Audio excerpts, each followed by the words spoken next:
والصلاة والسلام على سيد الرسل وخاتم الأنبياء. أما بعد فأعوذ بالله من الشيطان الرجيم.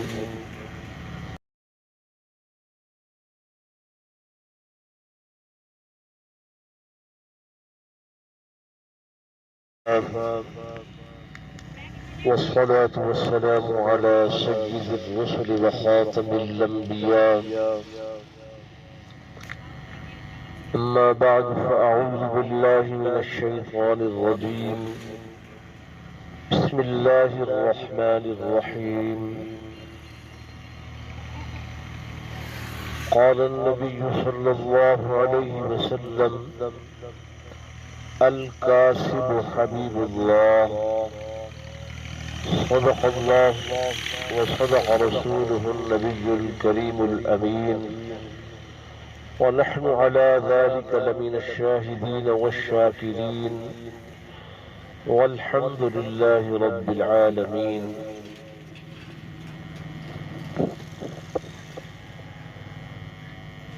انتہائی قابل صد احترام و صد تعظیم و تکریم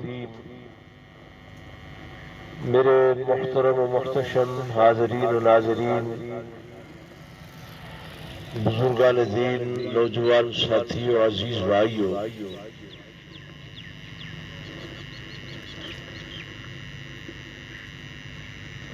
الحمدللہ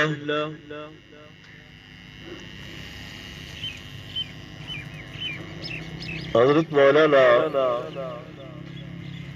محمد یعقوب صاحب رحمۃ اللہ علیہ کے فرزند ارجمند جناب قاری محمد عنایت اللہ صاحب نے جہاں قرآن و حدیث کی تعلیم حاصل کی تو ساتھ ساتھ انہوں نے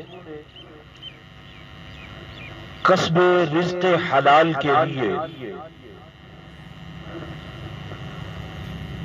اپنے کاروبار اور بزنس کو فروغ دیا۔ ہمارے یہاں یہ ایک محاورہ ہے، توجہ میری طرف فرمائے بھائی، کہ مولوی بس محدود ہے مسجد تک، مدرسے تک۔ لوگ کہتے ہیں یہ مولوی کا کیا کام ہے کہ وہ کاروبار کرے، بزنس کرے۔ یہ نظریہ انتہائی غلط ہے۔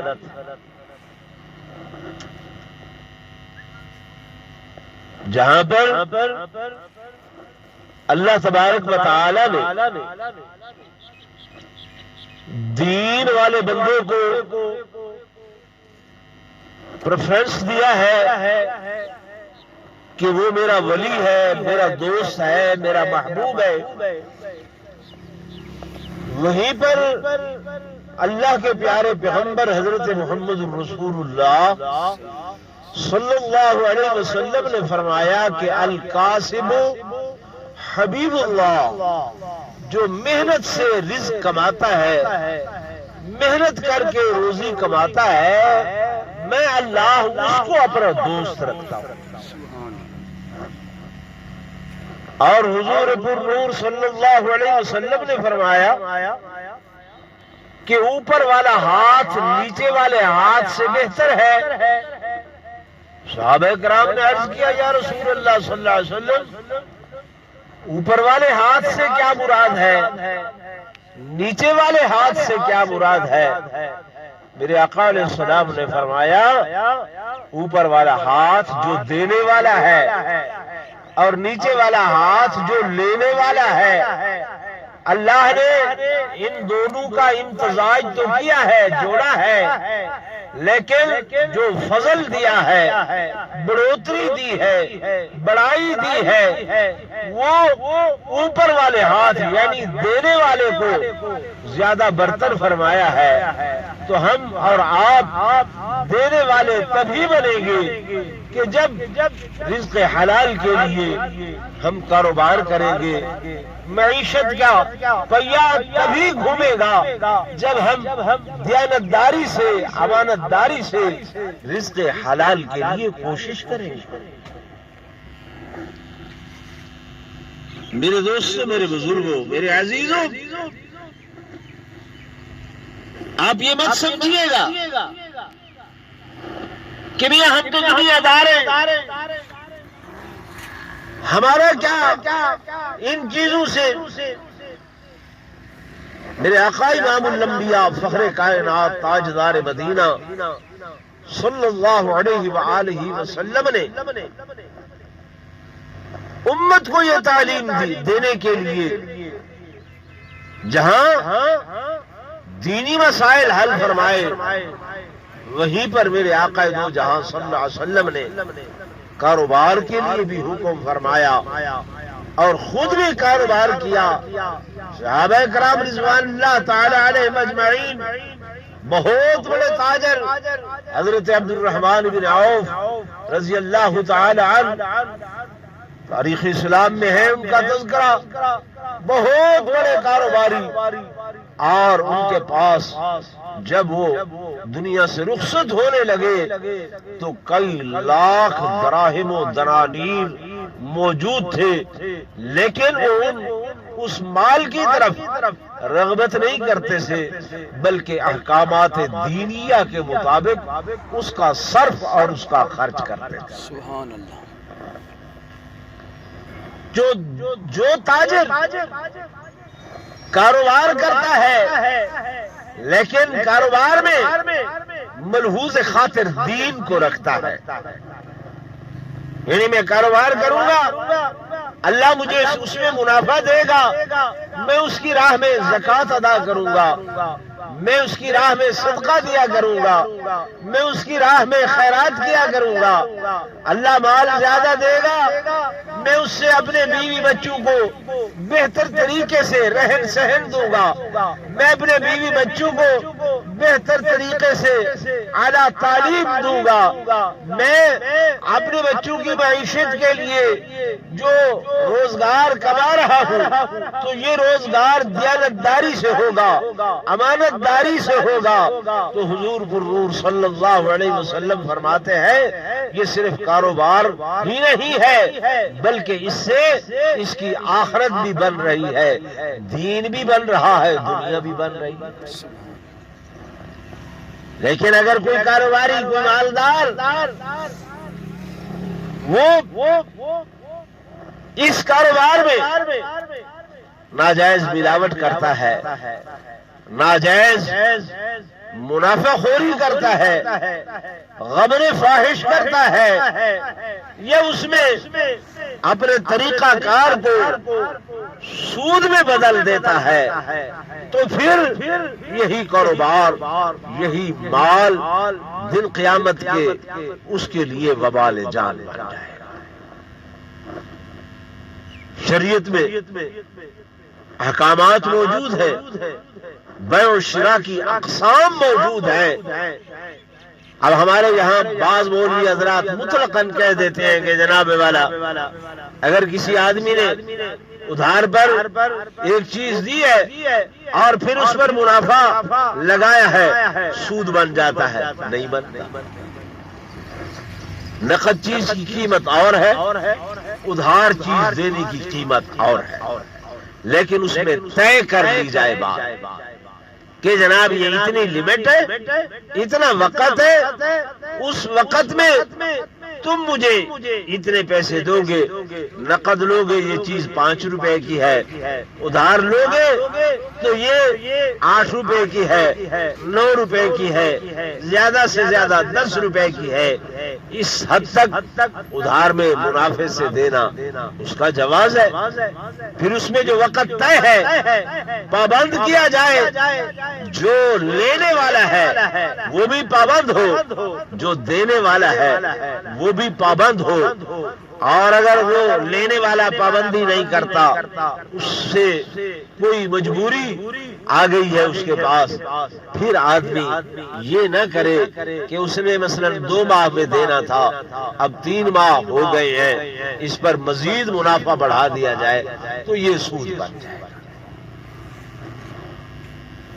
حضور پر نور صلی اللہ علیہ وسلم نے فرمایا میں دوست رکھتا ہوں اس شخص کو، محبوب رکھتا ہوں اس شخص کو جو اپنے قرضہ لینے والے کے ساتھ رحمت کا سلوک کرے، اخلاق سے پیش آئے، محبت سے پیش آئے، اس سے منفعت نہ لے. ہم سب لوگ اہل سنت والجماعت ہے، سنی حنفی ہے. امام اعظم ابو حنیفہ رحمۃ اللہ علیہ آپ کپڑے کے بہت بڑے تاجر تھے، بہت بڑا کاروبار تھا آپ کا، لیکن ادھر سے تقوی و طہارت کا یہ عالم تھا کہ ایک آدمی نے آپ سے قرض پہ کپڑا لیا، آپ گئے اس سے قرض لینے کے لیے، اس کے مکان کی دیوار کے سائے کے نیچے نہیں کھڑے ہوئے، دھوپ میں کھڑے ہیں.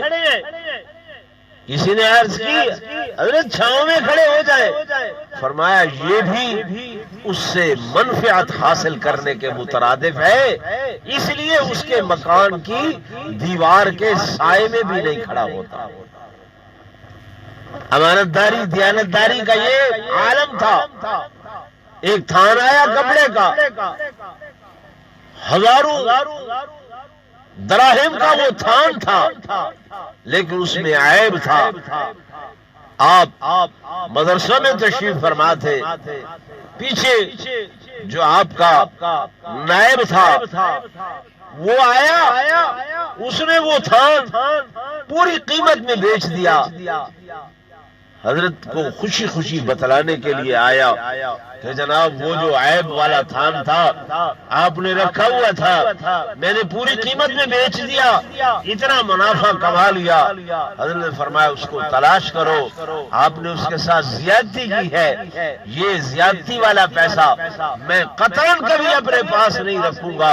اس کو تلاش کروایا، تلاش کروانے کے بعد فرمایا کہ یہ عیب والا تھان تھا، عیب والا کپڑا تھا، میرے نائب نے آپ کو نہیں بتلایا، اس کی قیمت اتنی نہ تھی جو کہ انہوں نے وصول کی ہے، بلکہ اس کی قیمت اتنی کم ہے، یہ پیسے مزید آپ کا حق ہے، یہ آپ لے جائیں. تو کاروبار کرنا عین شریعت ہے، کاروبار میں اپنا وقت صرف کرنا عین شریعت ہے، عین دین ہے. دین یہ نہیں کہتا کہ آپ بس مسجد میں بیٹھ جاؤ، یہ رہبانیت یہود و نصارہ کے لیے تھی کہ آپ گھر بار چھوڑ دیں، اولاد چھوڑ دیں، بیوی بچوں کو چھوڑ دیں، ایک سائیڈ میں بیٹھ کر جا کر بس اللہ اللہ کرے، یہ یہود و نصارہ میں تھی. میرے آقا دو جہاں صلی اللہ علیہ وسلم کی شریعت میں جہاں دین، ایک ہاتھ میں دین ہو، ایک ہاتھ میں دنیا ہو، دین کے تابع کرے اس دنیا کو کہ جیسے دین بتلائے اس کے مطابق اپنی دنیا کمائے، اس کے مطابق اپنا کاروبار کریں.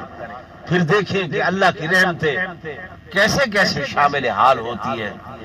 کوئی کہتے ہیں جناب والا قاری صاحب نے یہ پلازہ لے لیا، یہ بنا لیا، میں اگلے دن آیا ادھر بات سن رہا تھا، گھر ایسا. میرے دوستوں، میرے بزرگوں، اللہ نے اپنے قرآن میں فرمایا ہے کہ تم ایسے گھر بناؤ بیوتن لتسکنوا الیہا، کہ جس گھر میں تمہیں سکون حاصل ہو، یعنی پر آسائش گھر بنانا شریعت میں جائز ہے. پر آسائش جگہ بنانا دین میں ہے، قرآن میں ہے. ہاں پرزیبائش جگہ جو ہے، پرزیبائش مکان کہ ایسا کہ جس سے آپ کی عمارت، آپ کا بڑا پن وہ جھلکتا ہو، اور غریب اس سے گزرے اس کو دیکھ کر اس کی آہ نکلے، شریعت اس سے منع کرتی ہے، پر آسائش گھر بنانے سے منع نہیں کرتی۔ فرمایا کیوں کہ گھر بنایا گیا ہے اس لیے تاکہ جا کر وہاں پہ سکون حاصل کرے، اطمینان حاصل کرے، تو پرسکون گھر بنائے، پرسکون رہائش بنائے، پرسکون کاروبار کے لیے اپنی جگہ بنائے۔ شریعت اس کی اجازت دیتی ہے، بلکہ اس میں خوش ہوتی ہے۔ اللہ نے آپ لوگوں کو یہ سعادت بخشی ہے کہ آپ لوگ دینداروں سے تعلق رکھتے ہیں، تو تبھی یہاں تشریف لائے۔ ہمارے بزرگ حضرت مولانا محمد یعقوب صاحب رحمۃ اللہ علیہ، انہوں نے بڑے انکساری سے اپنی زندگی گزاری، اور اس طرف بھی توجہ دی کہ سارے بچے مدرسے کے میں ہی بیٹھ کر کام نہ کریں، بلکہ دنیا کے کام جو ہے وہ بھی سر انجام دیں۔ حضرت قاری صاحب نے آج یہ اہتمام فرمایا کہ آپ سبھی لوگوں کو دعوت دی، اور یہاں پر آپ کے لیے کچھ اکرام کا انتظام کیا۔ یہ بھی سنت ہے حضور پر نور صلی اللہ علیہ وسلم کی۔ آپ کا آنا مبارک ہو، ان کا کام کاج مبارک ہو۔ اللہ تبارک و تعالی ہمیں دین و دنیا میں سرفرازی نصیب فرمائے، اور آپ سبھی حضرات کو اپنا کاروبار دین کے مطابق کرنے کی توفیق نصیب فرمائے۔ وآخر دعوانا ان الحمد للہ رب العالمین۔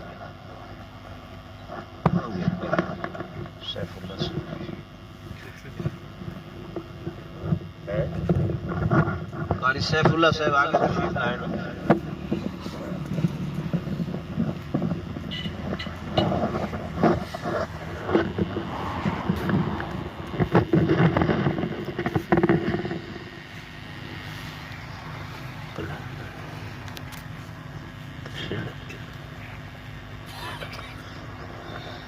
الحمد لله رب العالمين والعاقبة للمتقين، والصلاة والسلام على سيد الأنبياء والمرسلين وعلى آله وأصحابه الطيبين الطاهرين. اللهم أنت السلام ومنك السلام، تباركت يا ذا الجلال والإكرام. اللهم إنك عفو كريم رحيم تحب العفو فاعف عنا يا كريم.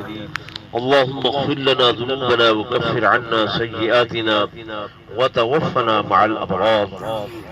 اللهم إنا نسألك العفو والعافية والمعافاة الدائمة في الدين والدنيا والآخرة، إنك على كل شيء قدير.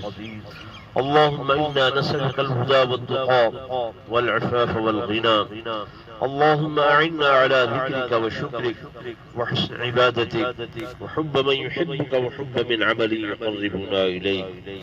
اللهم اهدنا فيمن هديت وعافنا.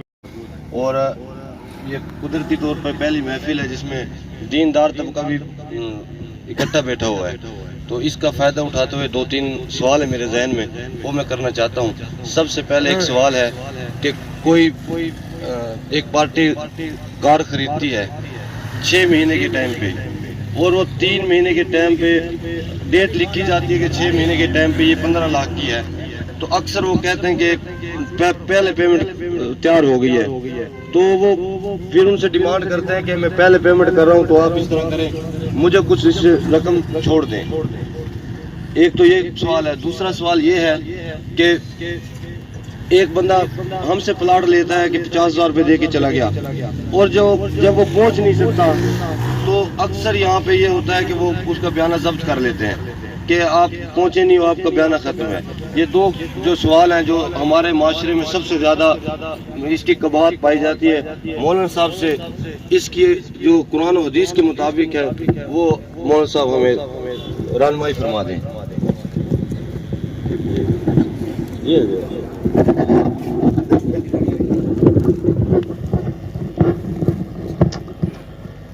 میرے عزیز محترم نے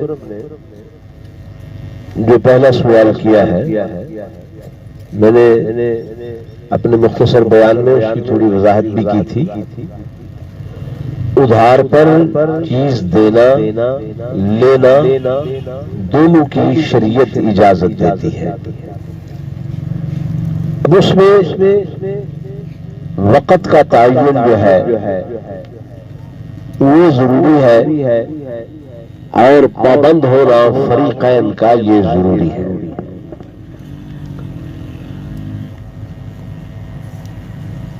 رہی بات جو سوال ان کا تھا کہ اگر وقت سے پہلے اس کے پاس پیمنٹ تیار ہو گئی ہے تو چونکہ وہ منافع جو پہلے وقت کے ادھار سے تھا وہ یہ سمجھتا تھا کہ یہ زیادہ ہے. جو مالک ہے دینے والا اس کو اختیار ہے کہ وہ آدھا چھوڑ دے اس سے زیادہ چھوڑ دے.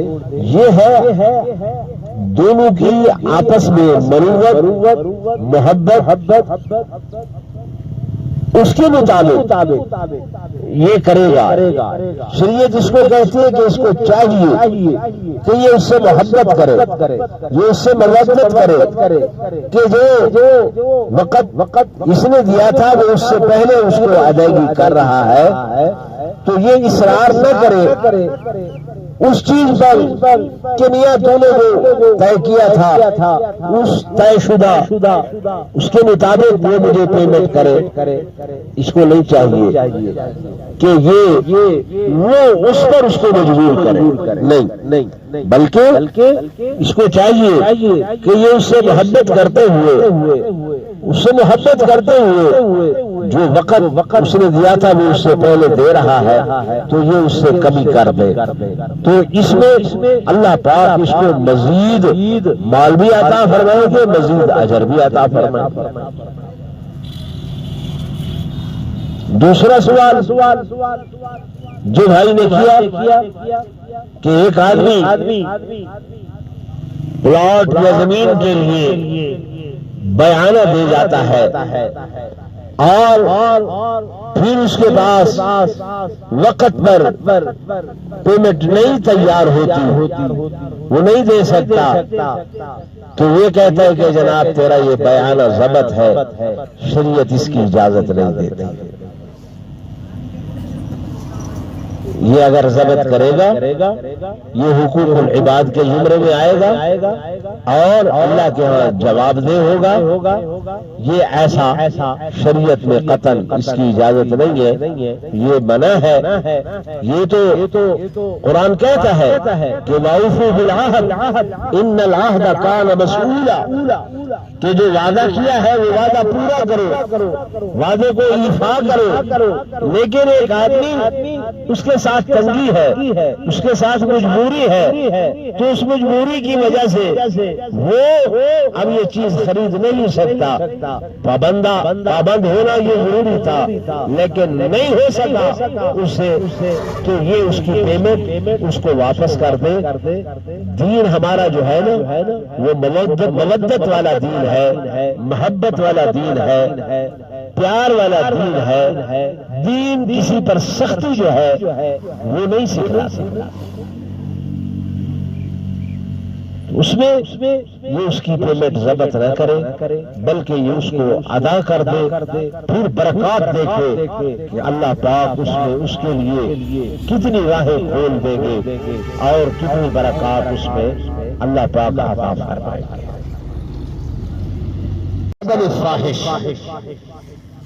جسے ہم اپنی زبان میں ناجائز منافع خوری کہتے ہیں.